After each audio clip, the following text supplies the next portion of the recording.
On our program today, we are privileged to have Tiaan and Bernice Mostert with us, a married couple that has got a life story to share with us. We know that as normal people living in a city, we want to have a great impact in our environment, in our places where we work, in our families. But it's important that we find how God works in our lives and then share the testimonies of how we get through some of the challenges. And they're going to share something of their life story with us today. Tiaan and Bernice, welcome. And thank you for putting out the time and being with us on the program. Thank you. I want to ask maybe that you just introduce yourself a bit more than I've done. Tell us just where you come from, your family setup, that people just know who the two of you are. Well, we basically come from the countryside, grew up on a farm, moved to Pretoria after we studied and all of that. And we found ourselves in a career in the medical field, both in management and, you find yourself in a challenging situation very easily, especially with the pressure that you have in that career. Well, especially in any big corporate company in a city, hey? But for the two of you as professional people, you've got kids as well, right? Yes. Three children? Okay, ages, Bernice? They are 12, 10 and 8. Okay. A girl and 2 boys. Beautiful. Yeah, Okay. keep us busy. I can imagine.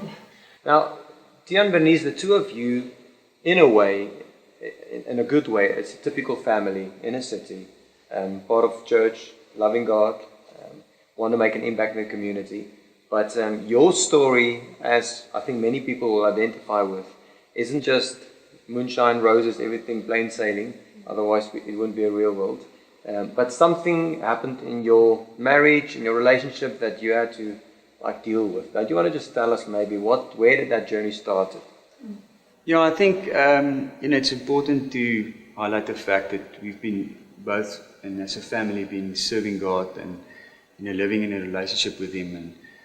But along the way, like we said earlier, that you get distracted due to a lot of external factors, internal factors. The fact that communication go haywire in certain instances, and then of course you get to the point where you almost want to say you don't really care, and at some stage, especially when after we've moved back from the farm, because we had that stint where we went farming for 2 years, and then when we came back, it just felt like the wheels totally came off.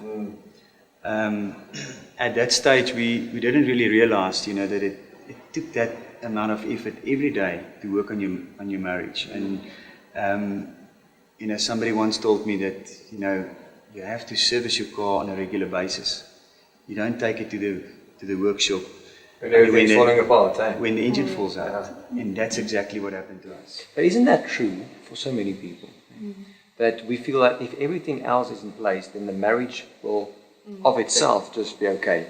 If there's no stress in finances, if the kids are sleeping well and homework done, and then the marriage will just be okay. But that's not really true. What did you experience at that time, Bernice? So that's exactly what we thought. We thought we were okay until the engine fall out, and we decided then we actually did stuff that we never thought we would have done. It would actually took us totally apart from each other. It separated the whole thing.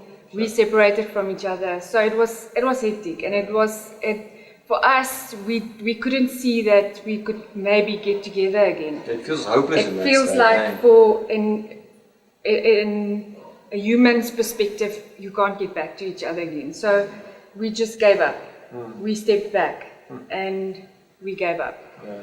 And we decided that we had to, in our own perspective, go back to God to get that restoration and healing and get help within ourselves first, to get ourselves fixed first. And that's a great thing, because I think if you look at many people finding themselves in difficult relationships, it's always the other person's fault. Yeah. Isn't that true?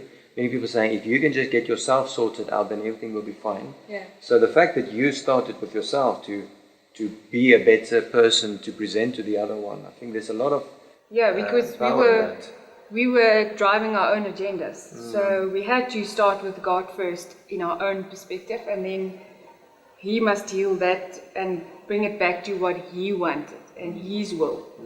And as soon as we could get to that, you can pop in this. I think what was really important was also the support structure.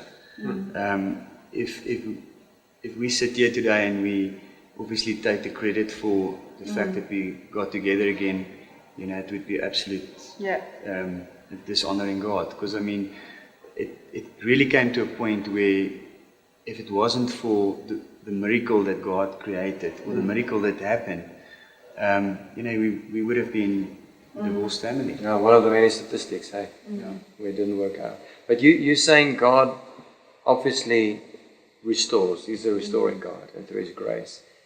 But you mentioned to me earlier, Tiaan, the people around you. And what influence, Tiaan, you, and I think Bernice, I want to hear from yourself, what influence did people around you have as part of a community of faith or friends or family to this whole situation? I think I've been through the good and the bad when it comes to one supporting structure, because you have those friends or family that can easily just drag you down even further, and demotivate you even further, by sort of already classify you as one of the statistics. And then you get people that is really supportive and say, we accept the fact that, God is still in control, and do you accept that? And I think especially from the church point of view, the support and, the prayer groups and, the almost that belief that we had to start all over again, that believe in prayer and believe in God, and that, all things with Him is possible.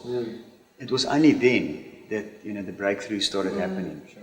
And, with the counseling that followed from there on, it just iterated the fact that, we need one another in good communication, and with the fact that we never had that communication. I remember the counselor once said, just after the first half an hour with our first session, she said that you never ever had a good communication model between you, and that's clear. Sure. Just wisdom like that really helps us. Yeah. So I could say the same, because you get those people that would say it's a done deal, because they can see you or they can hear stuff, or they make their own story. They see the hurt and the destruction that comes with it. Eh? And then you really get friends, and you get the people, as you say, from the church groups and even some family members that really goes through you and pray on their knees. And that's where we see the power of prayer. Because at the end of the day, you can't go behind the will of God. If it's God's will, it will happen like it's about to happen. And that's where we decided to get back to the will of God. What is the will of God for us? True. For ourselves first, and then for us together, because there's a reason. And we asked for that reason. There was a period that we had to go through, but we asked for that reason, and we asked for the confession, and He gave more than what we expected. So, but I think that's the beauty of the power of beauty and power of marriage. Because if you see what Scripture is saying, it's an example of Christ's love for the church, and the respect we have and the honor that we bring to God. And I often think, what kind of prayers would God always answer? Sometimes the things that I want for myself, I'm not always sure if it's necessarily what God wants. But if we're praying for marriages to be restored in honor, to become a testimony of God's love to people, like you're saying, that is the will of God. Always will be that there will be love and unity and healing and restoration for you guys. Yeah, I think a very important lesson that we learned through all of this is life happens, and through that all, I mean, if you don't invest regularly in your marriage, I mean, somewhere along the line, the wheel's going to come off. But in saying that, we also find ourselves that if we move closer to God individually, it's so much easier to just move together, to move closer to one another. True. And I think we've seen it many times as a couple move closer to God, like that triangle thing. As they move closer to God, they move closer to each other as well. And that's what you guys experienced.